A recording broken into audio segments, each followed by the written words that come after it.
আজকে আমাদের ডেস্টিনেশন মুন্সিয়ারির আশেপাশে যে সাইট সিনগুলো আছে সেগুলো আমরা ঘুরে দেখব।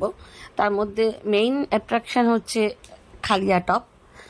এটা সমুদ্রপৃষ্ঠ থেকে প্রায় 12,000 ফিটের ওপরে এবং মুন্সিয়ারি থেকে 15 কিলোমিটার মতন, মুন্সিয়ারি প্রপার থেকে খালিয়া দুয়ার, সেই খালিয়া দুয়ার থেকে খালিয়া টপ 6 কিলোমিটার মতন রাস্তা, পাহাড়ের ওপর দিয়ে, পাহাড়ের ভেতর দিয়ে, জঙ্গলের ভেতর দিয়ে রাস্তা, উঁচু নিচু। এখানে কোনো রাস্তা তৈরি করা নেই, পায়ে হাঁটা পথ, পাথরের ওপর পাথর, কোথাও মাটির রাস্তা, কোথাও পাথরের রাস্তা, তার উপর দিয়ে উঠতে হবে।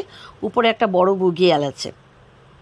অন্যান্য সময় গরমকালে এই জায়গাটা পুরো সবুজ ঘাসে ঢাকা থাকে, আর এই সময় এখনও বরফ পুরোপুরি গলেনি, এখনও উপরে প্রায় 4 ফিটের কাছাকাছি শুনলাম বরফ আছে। কালকে যারা গেছিলেন তারা দেখালেন, বিশেষ করে ওখানকার যে যারা লোকাল, তাদের কাছে তো এটা কোনো ব্যাপারই না, তারা তো গেছিলেন এবং তারা দেখালেন যে তারা আমাদের ট্যুরিস্টদের নিয়ে যাচ্ছেন যারা গাইড হিসাবে, তারাও বললেন যে এখনও প্রায় 3-4 ফিটের কাছে বরফ আছে। সেজন্য নিচ থেকে, যেখান থেকে খালিয়া দুয়ার, যেখান থেকে ট্রেকিংটা স্টার্ট হবে, সেখান থেকে বরফে যাওয়ার জন্য জুতো ভাড়া পাওয়া যাচ্ছে। খালিয়া দুয়ারে পৌঁছে আমাদের 60 টাকা করে মতো টিকিট ছিল। সেই টিকিট কেটে আমরা ঠিক করলাম যে যতটা পারবো আমরা যাব, আমাদের হয়তো টপ অবধি যেতে পারবো না। 6 কিলোমিটার অবধি একদম খালিয়া টপ, আর তার আগে 4 কিলোমিটারের কাছাকাছি কুমায়ুন বিকাশ নিগমের KMVN-এর একটা রেস্ট হাউস আছে।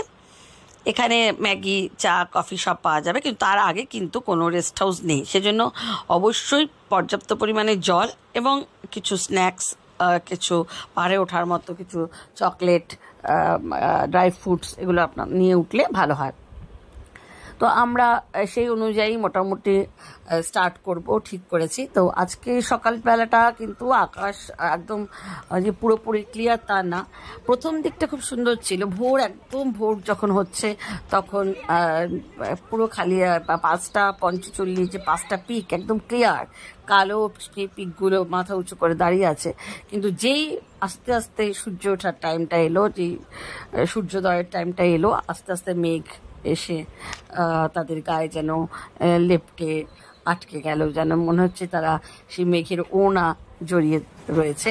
ফলে সেই ঝকঝকে যে দৃশ্যটা দেখবার জন্য এসেছিলাম সেটা পারলাম না দেখতে। এবং ওয়েদার দেখে বোঝা গেল যে আজকে কিন্তু সারাদিনই মোটামুটি মেঘাচ্ছন্ন থাকবে। তো আমরা খালিয়া টপে যখন নিচে এসে পৌঁছালাম, খালিয়া দুয়ারের কাছাকাছি, তখনই আকাশ কিন্তু বেশ মেঘ করে আসছে, কালো করে এসেছে একটা দিকে। সেজন্য আমরা কতদূর যাবো, যতদূর পারবো যাবো, এই ঠিক করে বর্ষাতে সঙ্গে নেবে আমরা রওনা দিলাম। আমাদের গাইড, ওখান থেকে গাইড পাওয়া যায়, বিভিন্ন গাইডের চার্জ বিভিন্ন রকম আছে। আপনি যদি খালিয়া টপ অবধি যাবেন, পুরো সারাদিনের জন্য বুকিং করেন, তাহলে একরকম চার্জ। আমরা পুরোপুরি যাবো না বলে আমরা 2-3 ঘন্টার জন্যে একজন গাইড নিয়েছিলাম। আমাদের গাইডের নাম মুকেশ ভাই, তার ফোন নাম্বার দিয়ে দিচ্ছি। খুব অমায়িক, হাসি খুশি একটি বাচ্চা ছেলে।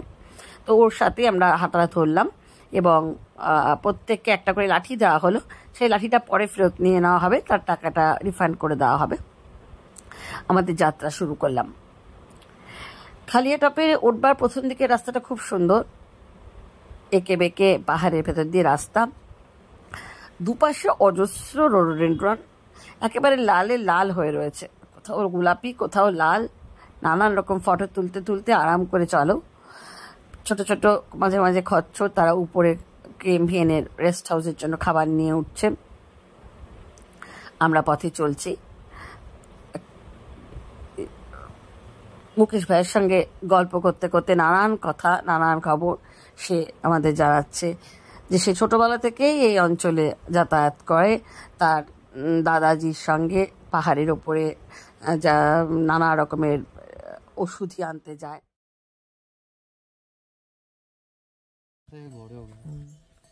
मेरा दादाजी भी ऐसे करते थे, हम भी छोटे थे, वो जो छोटा भाई नहीं है उसी के बराबर। तो सुबह उठना पड़ता था हमें 2 बजे, रात 2 बजे। हाँ, 2 बजे उठ के बकरियों पे सामान लाद के फिर चलते थे। यहाँ पे मैं होऊंगा ना, खिलिया टॉप तक बकरियां होंगी चलते हुए, क्योंकि ये तो इतना चौड़ा रास्ता है, वो तो इतना ऐसा रास्ता था, एक रास्ते पे एक ही बकरा चलेगा। अच्छा, ऊपर में इतना, इससे ऊपर वहाँ जोहार जाते थे हम। लेकिन आप लोगों की खुशकिस्मत।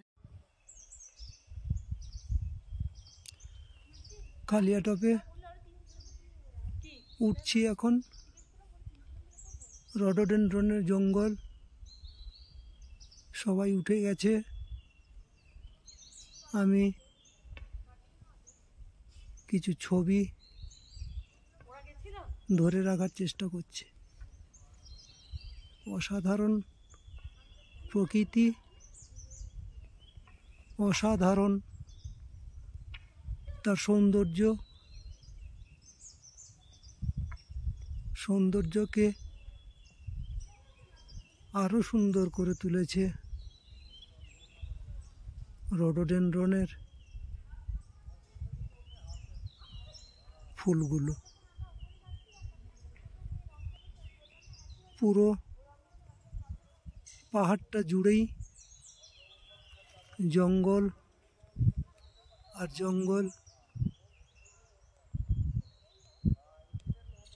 পুরো লাল, পিঙ্ক, অফ হোয়াইট রডোডেনড্রনে ভর্তি। পথের ক্লান্তি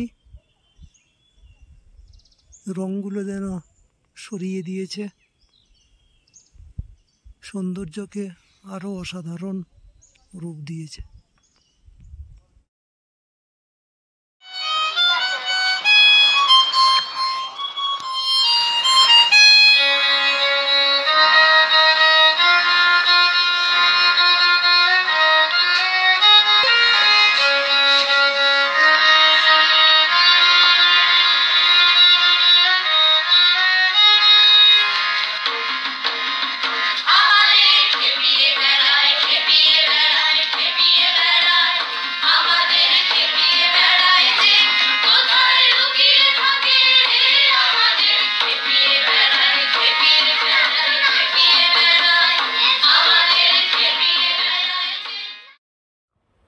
মুকেশ ভাইয়ের সঙ্গে গল্প করতে করতে নানান কথা, নানান খবর সে আমাদের জানাচ্ছে যে সে ছোটবেলা থেকেই এই অঞ্চলে যাতায়াত করে। তার দাদাজির সঙ্গে পাহাড়ের উপরে নানা রকমের ওষুধ আনতে যায়, এমনকি তারা এখান থেকে এক নিঃশ্বাসে তারা ছোটবেলায় মাল নিয়ে তারা পাহাড়খালিয়া টপে দৌড়ে দৌড়ে উঠে যেত, আবার দৌড়ে নেমে যেত। মানে বলছে আমাদের 8 ঘন্টার মধ্যে আমরা উপরে উঠে আবার নেমে চলে আসতে পারবো। এমনকি মুন্সিয়ারি থেকে নাকি ওনারা একবার ছোটবেলায় একবার দৌড়ে দৌড়ে তারা মুন্সিয়ারি থেকে এখানে এসে একেবারে খালিয়া টপে উঠেছিলেন। তাছাড়া অনেক খালিয়া টপে তো ক্যাম্প ট্যাম্প রয়েছে, বলছে ওখানে অনেকে অসুস্থ হয়ে পড়ে, আমাদের কাছে ফোন আসে, তখন আমরা রাত বিরতে এই পাহাড় ডিঙে উপরে উঠে যাই, তাদেরকে পিঠে করে নিয়ে নিচে নেমে আসে। এরকমও তারা সার্ভিস দেয়। এবং এখানকার লোকাল মানুষ এত সুন্দর, তাদের কথাবার্তা, তাদের সাথে গল্প করতে করতে এগোতে লাগলাম।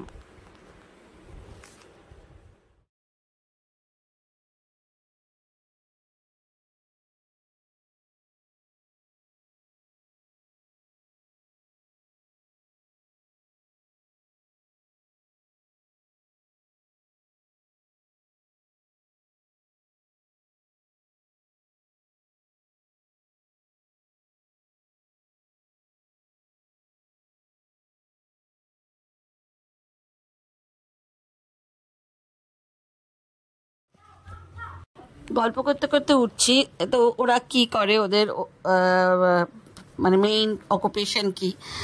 তো ছেলেটি শিক্ষিত, ইঞ্জিনিয়ারিং পাশ করে অনেকদিন দিল্লি বোম্বেতে কাজও করেছে, কিন্তু শহরের ওই পরিবেশে থাকতে পারেনি, চলে এসছে আবার এই মুন্সিয়ারিতে, প্রকৃতি বুকে। ওদের এখান ছাড়া ওরা যেন নিঃশ্বাস নিতে পারে না, তাই এখানেই চলে এসছে, গাইডের কাজ করে। তাছাড়া মুন্সিয়ারিতে প্রপারে ওদের অনেক দোকান টোকানও আছে।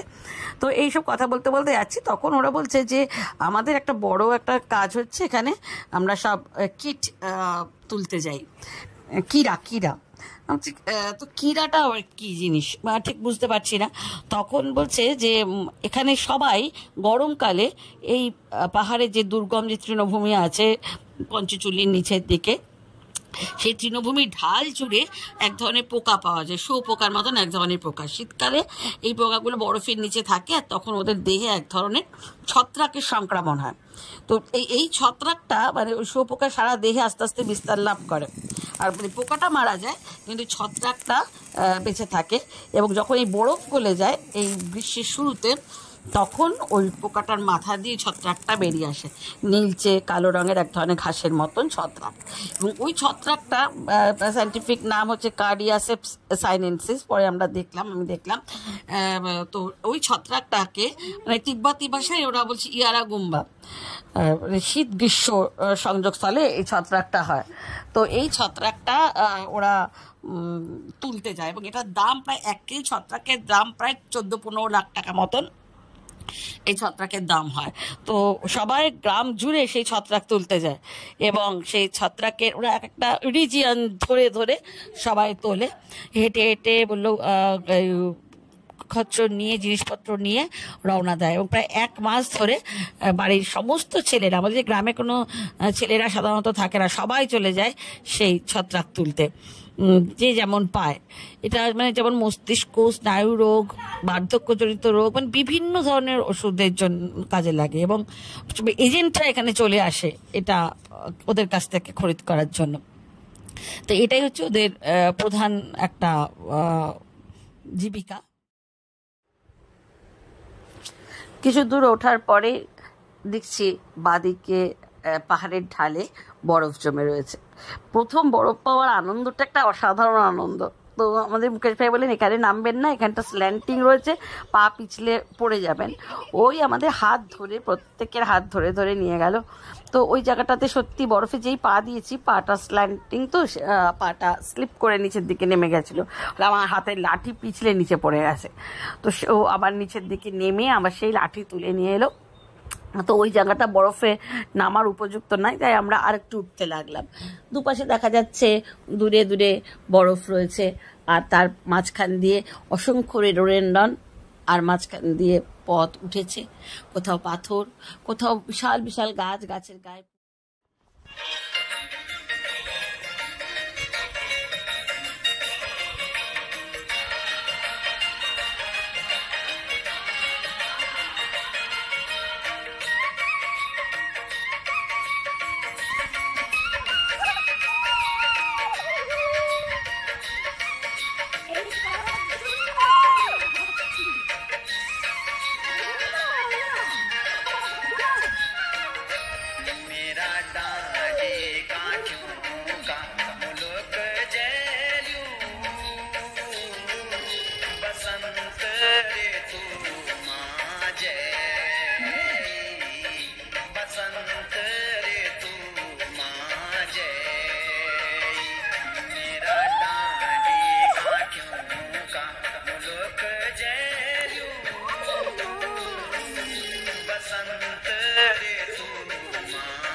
এইসব গল্প শুনতে শুনতে আমরা আবার দেখছি সামনে এক ঢাল বরফের বিস্তার, পুরো পাহাড়ে একটা ঢাল জুড়ে, যেখানে সূর্যের আলো সরাসরি পড়ে না, সেই ঢাল জুড়ে বরফ। এবার তো খুব আনন্দ হলো, সবাই মিলে সেই বরফে নেমে লুটোপুটি ছোটাছুটি, বরফ নিয়ে একজন ছুঁড়ে মারা, খুব গোল্লা পাকিয়ে, বরফের গোল্লা পাকিয়ে ওকে ছোড়াছুড়ি, মানে মন আনন্দ করে সেই বরফে আমরা খেললাম।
এখান থেকে টপটা আরও অনেকটাই, প্রায় আরও 3 কিলোমিটার মতন, সেজন্য আমরা ঠিক করলাম আর উঠবো না, আমরা নেমে যাব এবার।